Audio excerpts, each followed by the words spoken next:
성령의 검을 들고 구원의 투구를 쓰고 믿음의 방패와 진리의 띠로 말씀 위에 굳게 서리라. 성령의 검을 들고 구원의 투구를 쓰고 곧 하나님의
물러서지 않으리 믿음으로 굳게 서리 이신 마음에 기쁨되리 영원히 주 찬양하리 우리의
마지막으로 주님 우리를 통해 주님 우리를 통해 계획하시니 부족한 입술로 찬양하게 하시니 주님 우리를 통해 계획하시니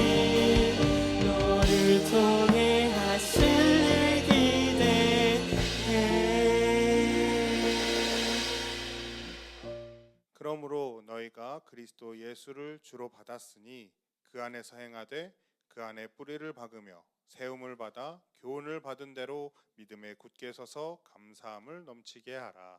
아멘. 이제 날씨가 많이 추워지고 있어요. 그죠? 여러분들 뭐 지금 날씨에도 반팔을 입고 다니진 않을 거 아니에요. 그렇죠? 이런 날씨가 되면 떠오르는 것들이 몇 개 있습니다. 여러분들 겨울 간식하면 떠오르는 게 뭐가 있어요? 붕어빵 먹은 친구. 그래도 이제 겨울 다가와서 난 먹었다.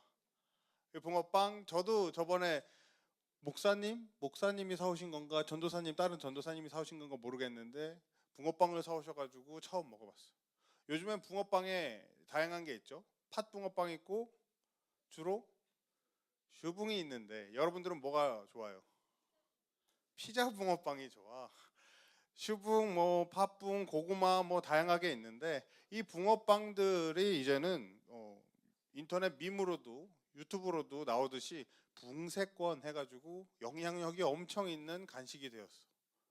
붕어빵 있는 동네 그리고 붕어빵 가게 중에서도 어디가 맛있는지 공유하는 커뮤니티도 생길 정도로 그런 간식이 바로 이 붕어빵인데 이 붕어빵이 붕어빵인 이유가 뭘까? 붕어 모양이니까. 이 모양이면 붕어빵이에요? 얘는 뭐예요? 국화빵. 여러분들 국화빵이라고 난 풀빵으로 생각했는데 나는 풀빵으로 생각한다. 나는 국화빵이라고 생각한다. 오. 풀빵 뭐 국화빵 뭐 어쨌든 둘 다 식물이니까 풀빵, 국화빵이 있고 또 뭐가 있을까? 계란빵도 있을 거고 이런 것도 있대. 닭갈비가 들어간 닭빵도 있대요. 하지만 그 중에서 최고는 뭐다? 붕어빵이다. 이 붕어빵 이렇게 영향력 있고 뭐 이렇게 동네가 생길 정도로 인기가 있는 붕어빵인데 이 붕어빵에는 뭐가 들어있어요? 팥이 들어있고 뭐 슈붕이 들어있고 당 있지만 오리지널은 팥이란 말이야. 이렇게 붕어빵을 나타낼 수 있는 모양과 팥과 각자의 그 특징이 있는 것처럼 교회도 교회만의 특징이 있어요. 교회는 뭘로 가득 차 있어야 될까? 교회는 어떤 것으로 가득 차 있어야 될까? 오늘 한번 생각해 보는 시간이 되었으면 좋겠습니다. 이 교회는 간단하게 얘기하면 뭐냐면 그리스도인들의 모임이라고 생각하시면 돼요. 교회 이 건물이라고 생각하는 게 아니라 교회라는 단어 자체는 모임이야. 근데 누가 모이는 거냐면 그리스도인의 모임에 해당합니다. 그러면 그리스도인은 뭘까? 여러분들 그리스도인 뭐랑 뭐가 합쳐진 걸까? 예수님이랑 나랑 크로스에서 합쳐진 거야? 그렇게 볼 수도 있겠지만 그 단어 자체는 그리스도하고 사람 인자가 합쳐져서 그리스도인이라고 얘기합니다. 그러니까 이 사람들은 어떤 사람들이냐면 그리스도를 닮은 사람이고 그리고 그 그리스도인이 닮은 사람들이 가득한 게 교회가 되어야 한다라는 거예요. 그리스도를 닮은 사람, 그리스도를 따른 사람, 그리스도를 뭐 모습으로 닮을 수는 없겠지만 우리의 행동으로 그 마음으로 그 모든 생각으로 선택으로 닮을 수 있는 사람들이 가득한 게 교회여야 한다라고 얘기하고 있는 거예요. 그래서 오늘 말씀 골로새서를 보게 되면 골로새서 2장 6절을 이렇게 쓰면 어떡하지? 골로새서 2장 6절을 쳐놨어야 되는데 자, 골로새서 2장 6절을 보게 되면 뭐라고 하냐면 그러므로 너희가 그리스도 예수를 주로 받았으니 그 안에서 행하되라고 얘기하고 있어요. 우리가 교인이 되려면 그리스도인이 되려면 어떻게 해야 되냐면 그리스도 예수를 주로 받아야 돼요. 이게 무슨 뜻일까? 그리스도 예수를 주로 받은 사람들이 그리스도인이래. 그러니까 이 교회는 그리스도 예수를 주로 받은 사람들의 모임이라는 거예요. 어렵죠? 여러분들 복음하면 떠오르는 게 뭐가 있을까? 복음이 무슨 내용일까? 네. 기쁜 소식이에요. 어떤 것 때문에 기쁜 소식이야? 우리의 죄를 예수 그리스도께서 이 땅에 오셔서 우리 죄를 대신해서 죽으심으로 우리 죄를 씻어 주신 것, 우리를 구원해 주신 것, 우리의 구세주가 되어 주신 것을 믿는 것이 복음이란 말이에요.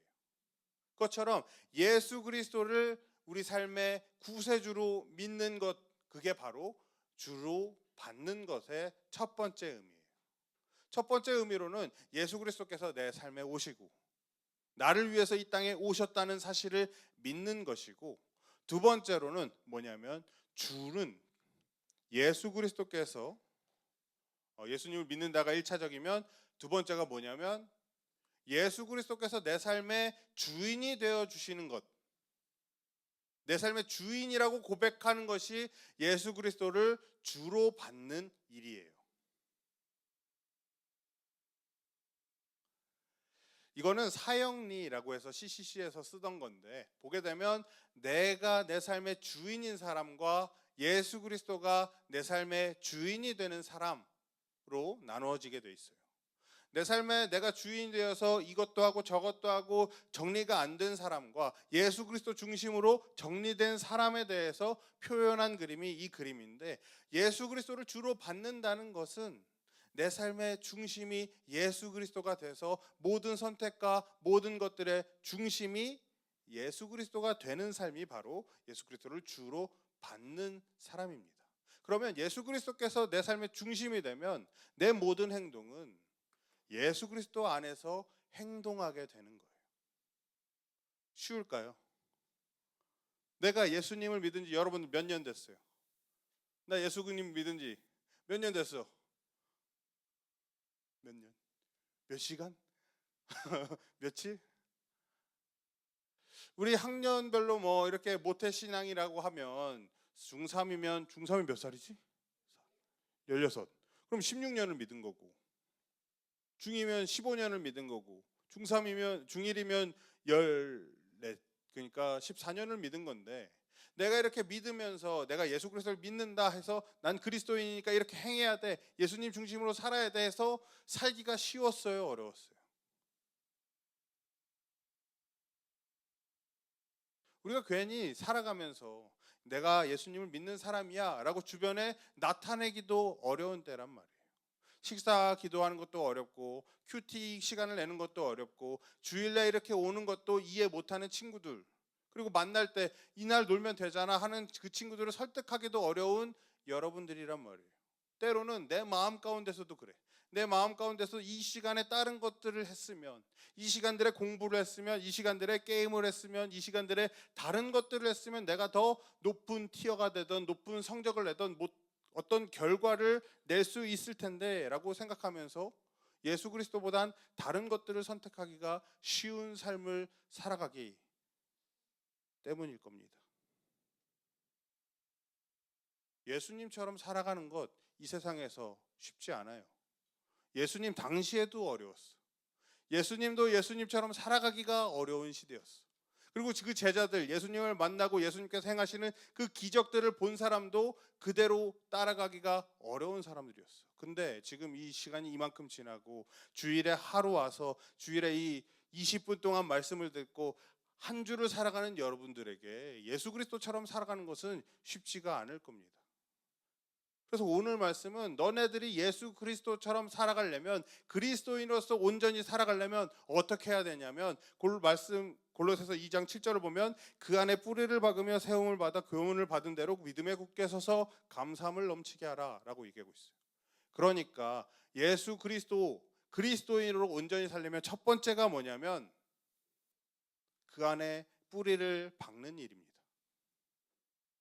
예수 그리스도 안에 우리의 뿌리를 박아 넣는 일부터 시작을 해야 하는 거예요.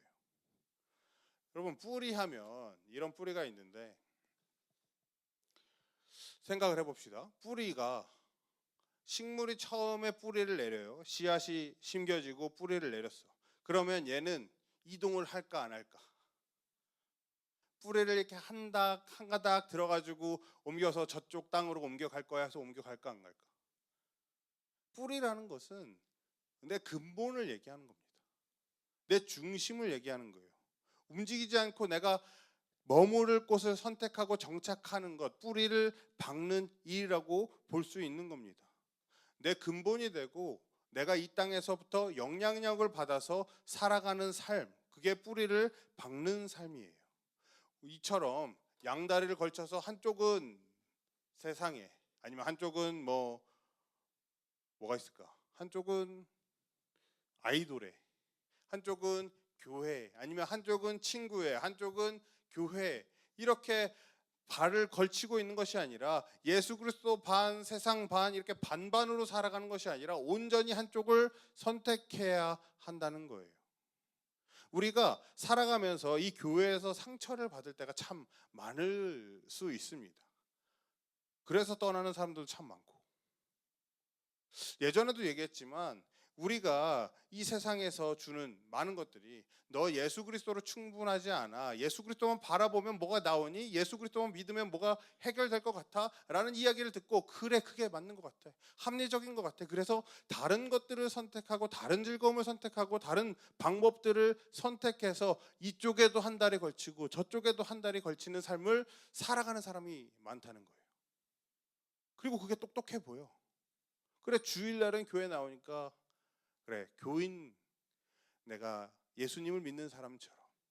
그리고 친구들을 만날 때는 그래, 친구들 만났으니까 이 관계를 유지하려면 예수님을 믿는 사람보다는 이 친구들과 똑같은 사람처럼, 학교에서의 모습, 학원에서의 모습, 그 모습들이 다 다르고 적당히 섞어 나가는 것이 똑똑한 것 같아 라고 생각한단 말이에요.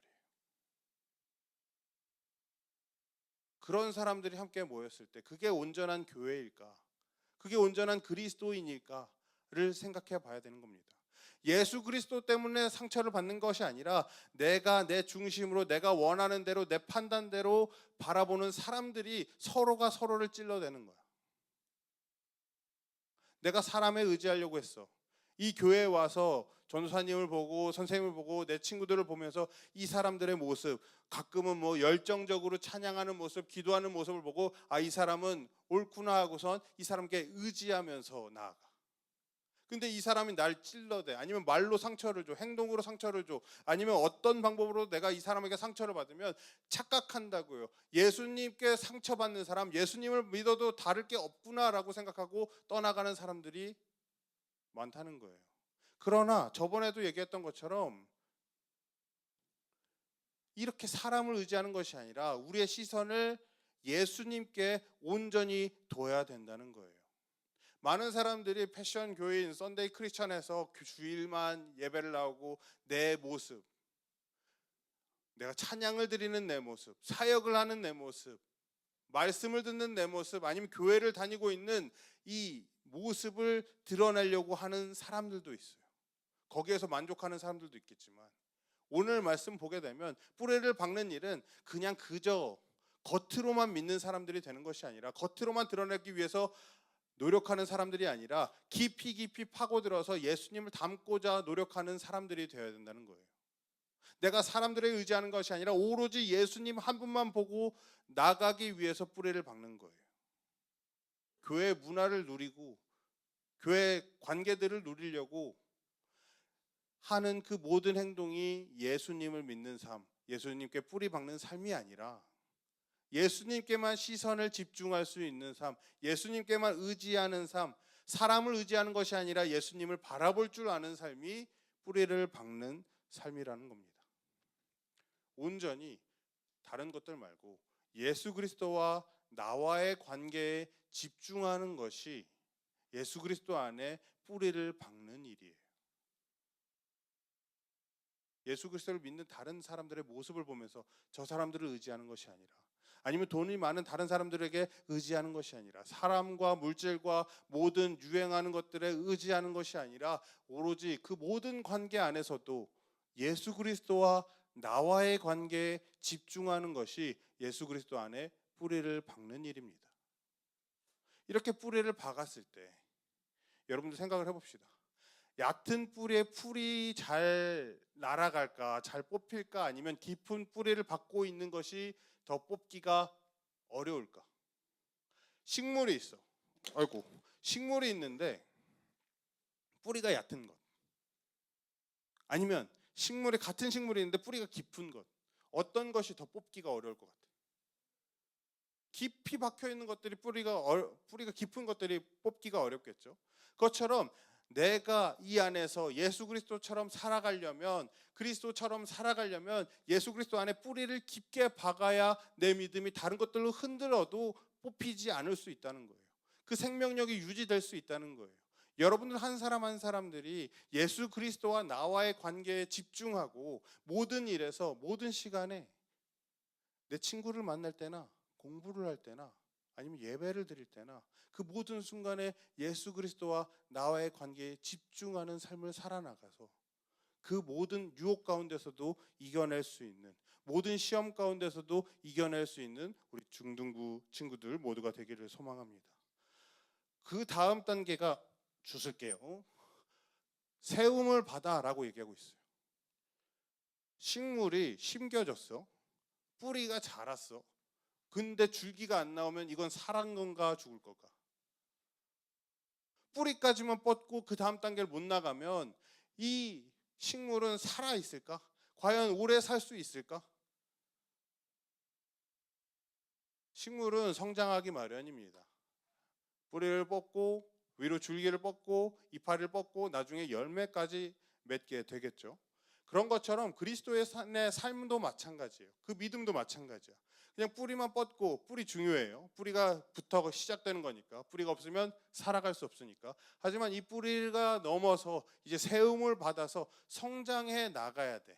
근데 이 성장하는 과정이 쉽지 않다는 말이에요. 예수 그리스도 안에서 사는 것, 그리스도인으로서 온전히 사는 것 자체가 어려운데 그 모습이 마치 이것과 같다.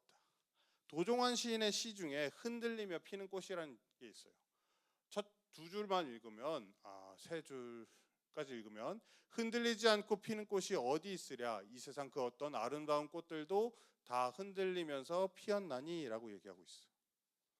이 흔들리다라는 뜻은 고난 같은 걸 얘기해요. 모든 꽃들이 자라날 때 바람을 안 맞는 꽃들이 있을까?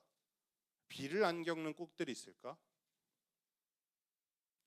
흔들리며 비 맞고 자라는 이 꽃들, 그것처럼 우리의 믿음도 이렇게 성장해 나갔을 때, 주님을 나타내고 주님 안에서 성장해 나갔을 때, 예수 그리스도를 믿는 사람으로서 성장해 나갔을 때는 고난이 따르기 마련입니다. 아픔이 따르기 마련이에요. 쉽게 생각해서 여러분들이 방학 가운데 수련회를 가고자 할 때도, 아니면 친구들과의 만남 가운데서 밥 먹는데 식사 기도를 하려고 할 때도, 무언가 예수 그리스도를 나타내려고, 내가 예수 그리스도를 믿는 사람인 것을 드러내려고 할 때마다 어려움이 찾아올 거예요. 그럼에도 불구하고 우리는 그 안에서도 예수 그리스도를 바라본다면 성장해 나갈 수 있고 세움을 받아서 자라날 수 있게 됩니다. 삶에서 예수 그리스도를 나타내는 것은 어렵지만, 그럼에도 우리가 이 모든 것을 함께 해낼 때, 이 어려움 가운데서 쓰러지지 않을 수 있도록 교회에서 만나는 선생님들과 우리 옆에 친구들과 우리가 드리는 예배를 통해서 힘을 얻고 나아갔을 때, 또한 우리가 이 자리에서 교회에 나와서 봉사하고 서로를 위해서 헌신하는 그 어려움 가운데서도 예수 그리스도를 바라보면서 나아갔을 때, 그 삶의 많은 어려움들은 결국에 뭐가 되냐면 감사함으로 변하게 됩니다.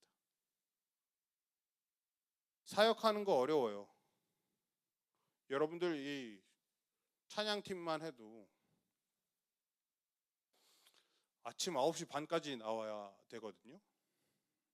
여러분보다 몇 시간 일찍 오는 거예요? 1시간 20분 일찍 나와야 찬양팀을 할 수가 있습니다.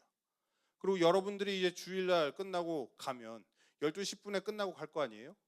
그럼 이 친구들이 남아서 점심을 먹고 1시부터 한 2시 반에서 3시까지 연습을 하다 갑니다. 이 교회에서 있는 시간만 9시 반부터 오후 3시까지 있는 거야. 이 시간에 여러분들 끝나고 쉬는 동안에도, 친구들을 만나는 동안에도 그 모든 것을 포기하고 이 자리에서 헌신하는 거 쉽지 않아요. 우리 선생님들도 마찬가지예요. 선생님들도 본인 예배를 드리시고, 어른 예배를 1시간 먼저 드리시고, 모여서 한 10시 반에 모여서 회의하고 기도회하고, 여러분들이 끝나는 그 시간까지 12시 10분까지 하고 일하신단 말이에요. 내 힘으로 하면, 내가 그냥 사람들 바라보고 여러분들을 바라보고 그냥 하는 일이면 어려울 수밖에 없어요. 주중에 여러분들한테 전화를 해. 아니면 카톡을 해. 그럼 여러분들 답장을 해, 안 해? 안 한단 말이야. 전화하면 뭐라고 하냐면 전화하지 마세요 라고 얘기한단 말이야. 그런 어려움 가운데서도 여러분 한 사람을 바라봤으면 아 그래 내가 때려치고 말지 안 하고 말지라고 하겠지만, 예수 그리스도께서 나에게 한 것을 알기 때문에, 예수 그리스도가 어떤 분인지 알기 때문에, 예수 그리스도께서 어떤 것을 바라는지 알기 때문에, 내가 먼저 받은 그것들을 우리 선생님께서 미리 알고 계시기 때문에, 먼저 알고 계시기 때문에 이렇게 나와서 봉사하실 수 있는 거예요. 그리고 예수 그리스도를 바라봤을 때 이 모든 봉사가 감사함으로 변할 수 있게 되는 거고요. 찬양팀도 마찬가지예요. 이 앞에서 이렇게 찬양하면 여러분들이 똑같이 그냥 찬양해주고 율동해주면 얼마나 좋아. 하지만 이 앞에서 전도사님도 해봤어요. 전도사님도 찬양 인도를 해봤을 때 여러분들이 따라하냐? 안 해. 그냥 차갑고 냉랭한 그 시선을 보낸단 말이야, 앞으로. 그럼에도 할 수 있는 건 여러분들을 바라보는 것이 아니라 이 예배 가운데 이 찬양을 들으시는 하나님을 바라봤을 때 감사함으로 감당할 수 있게 되는 거죠. 우리가 세상을 바라보고 내 능력을 바라봤을 땐 참 감사할 일이 별로 없습니다. 그러나 오늘 말씀에서 여러분들이 예수 그리스도 안에 뿌리를 받고 세움을 받았으면, 예수 그리스도 안에서 행하게 된다면, 예수 그리스도를 주로 받는다면 그 결과는 감사함이 넘치는 삶이 될 수 있다는 거예요. 나에게 주신 이 시간, 하나님께서 주신 시간이구나. 내 죄를 용서하신 그 예수 그리스도를 바라보면서 나에게 잘못한 사람을 용서할 수 있는 그 마음이 생기고, 그 모든 것 가운데서 감사할 수 있는 여러분들이 되실 수 있다는 겁니다. 우리 중등부 모든 친구들이 한 가지 생각했으면 좋겠어요. 가끔 얘기도 하고 예전에 있던 운동 중에 하나인데 WWJD라고, 예수님이라면 어떻게 하셨을까라는 뜻이 있습니다. 여러분들 살아가면서 예수님을 항상 떠올리시길 바랍니다. 선택의 순간이든 만남의 순간이든 내가 수업을 듣는 순간이든 그 모든 순간에 예수님이라시면 어떻게 하셨을까 먼저 생각하고 기도하며 나가실 수 있는 우리 모든 중등부 친구들 되시길 바랍니다. 그래서 여러분들 삶 가운데 감사가 넘치게 되고, 여러분들 모습을 보며 예수 그리스도를 떠올릴 수 있는, 예수 그리스도를 똑 닮은 붕어빵 같은 우리 중등부 모든 친구들이 되기를 소망합니다.